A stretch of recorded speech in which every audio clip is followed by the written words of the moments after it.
Good morning to everyone and welcome to my channel, and it's me again, ang inyong chismosong kaaldab vlogger. Gusto ko munang magpasalamat sa inyong lahat sa mga walang sawa na tumatangkilik, nanonood, sumasuport at sumusubaybay ng mga content ko here on my YouTube channel. So wag ninyong babaktawan o lalaktawan tong ating content ngayong araw. I'm sure na hindi ninyo pagsisisihan na pinanood nyo ito mula umpisa hanggang hulihan. And syempre, wag kayong mag-i-skip ng segment, okay? Buuin nyo to start to finish, and don't forget to share this video for today. So, dumako na tayo sa ating main topic for today's video. Tila ba, kilala nyo naman siguro si Carlo Aquino. Etong si Carlo Aquino, tila ba may pasaling at tila ba pinaparinggan ito si Arjo Atayde? Ano? So, ito na guys, watch this. Mamaya ipapaliwanag sa inyo ng buong buo. So, ito na guys, watch this. Oh my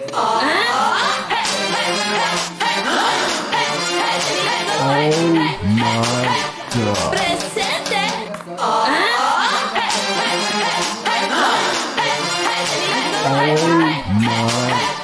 Presente. At kung nakita nyo na ngayong recaps, once again, si TTO sa mga admins, dumako na tayo sa ating main topic for today's video.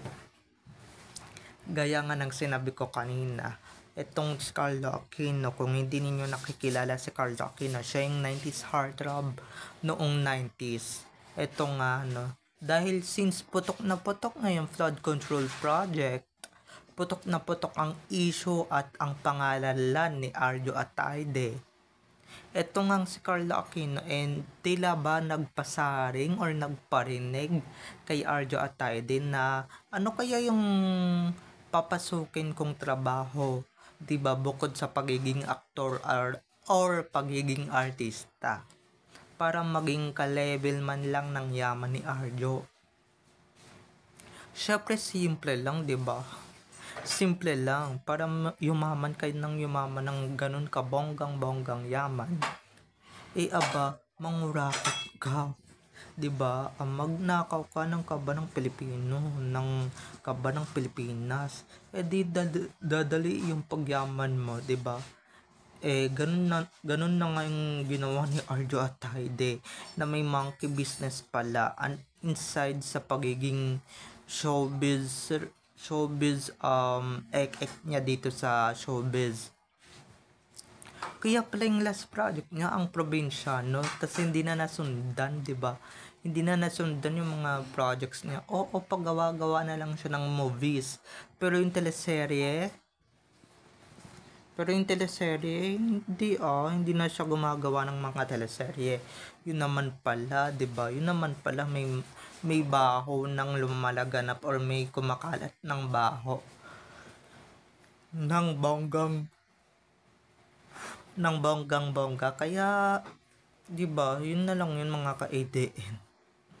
Kaya pala may mga bahong kumakalat. And syempre, hindi naman natin mapipigilan si Carlo na magparinig dyan kay Arjo, dahil nga nakikita din yan ni Carlo sa SOCMED, and nakikita din yan ni Carlo Aquino sa social media, diba? Hindi naman siya bulag at hindi naman siya tanga para magtanga-tangahan kung ano pa talagang another monkey business, or ano pa kaya yung pinagkakaabalahan ni Arjo bukod sa pagiging aktor, diba?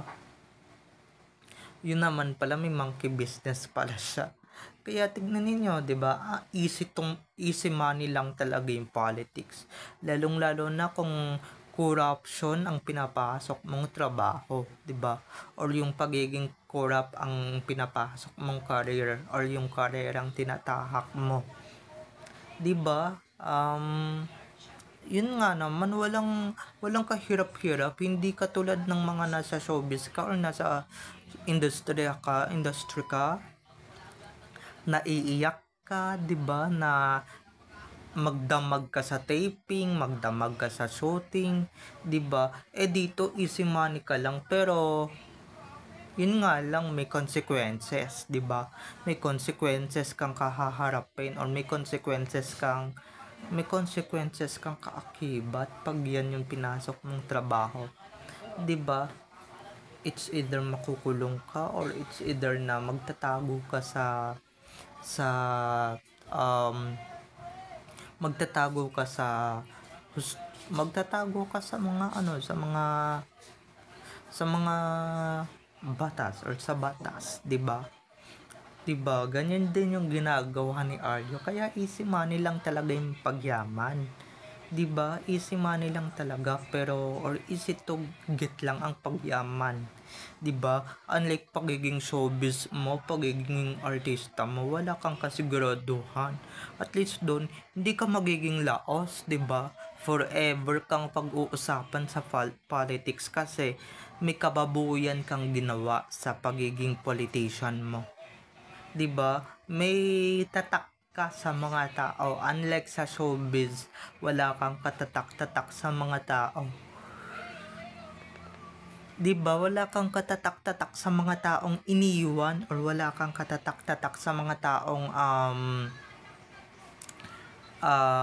or character. Hindi ka tumatak sa mga tao as your character. Pero itong corrupt, 'di ba? Ang dali lang talagang tumatak.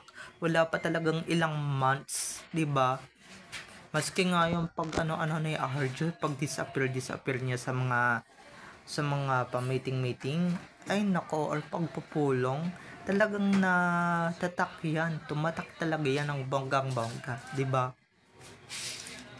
Kaya kung ako sa iyo, Carlo, or Idol Carlo, dahil nakita ko na yan sa personal, huwag ka na lang mag-artista gaya ni Arjo, 'di ba? Pero yun nga lang, may consequences kang haharapin.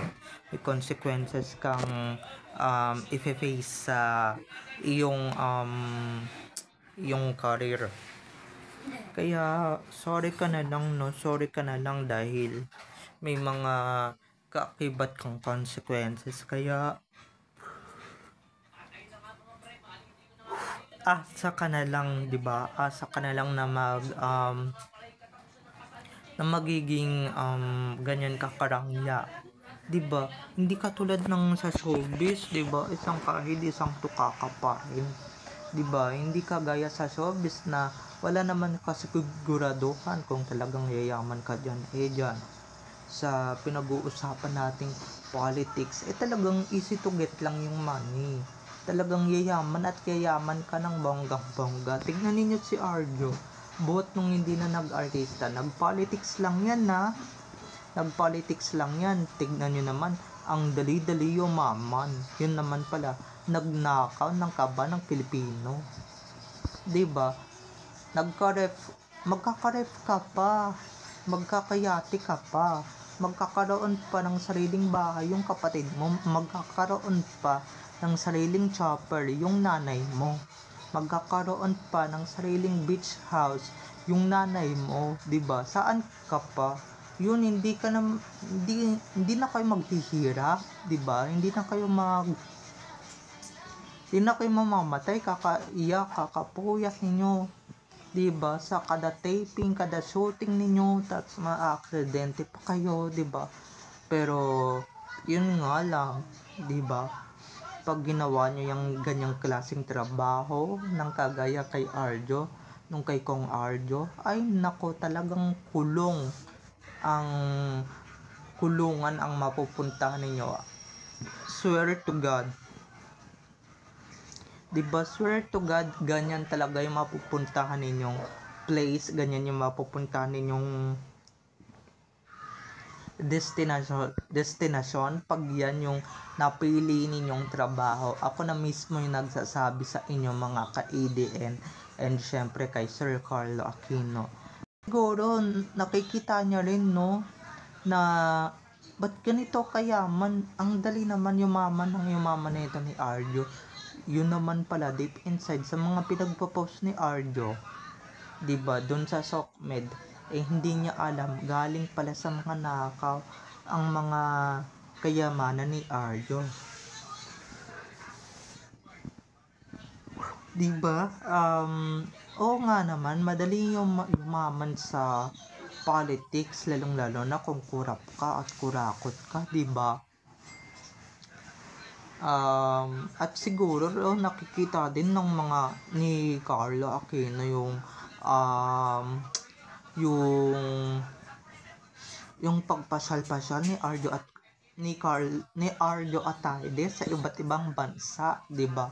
Sa iba't ibang panig ng Pilipinas, sa iba't ibang panig ng mundo, around the world eh. Kaso yun na nga lang. Namamasyal pa din naman si Arjo around the world, kaso kailangan na niyang magtago sa husgado at sa husgado kasi pinaghahabol na siya ng mga kawatan or ng mga alagad ng batas, 'di ba? So ayun lang mga ka-ADN, sinare ko lang, okay? Pero bad yung ginawa ni Arjo at kailangan niya talagang harapin ang kung ano man consequences ang kailangan niyang harapin, 'di ba, ng berdugong 'yan. Kailangan harapin ng berdugong 'yan na kung ano man yung kasalanan niya, okay? So hanggang dito na lamang tayo, okay?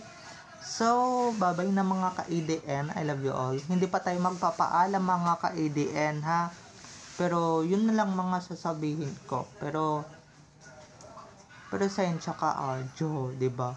Maraming artista, maraming nandidiring artista sa mga pinagagagawa mo ngayon nowadays. Maraming mga nandidiring mga kapwa mo actor before na nalaman lang yung baho nalaman lang talaga yung baho mo, talagang for sure lalayuan ka talaga ng bonggang-bongga, 'di ba? Pandidirihan ka ng bonggang-bongga, 'di ba? Hindi ka na actor dahil hindi ka na mahihirapan sa pagkita ng pera dahil easy money lang yan yung politics. Pero yun na nga lang sabi ko, talagang may consequence kang haharapin, okay? So bye-bye na mga ka-ADN, I love you all, have a nice day, keep safe and God bless everyone. Bye-bye, enjoy watching, see you on my next video, bye-bye, I love you all.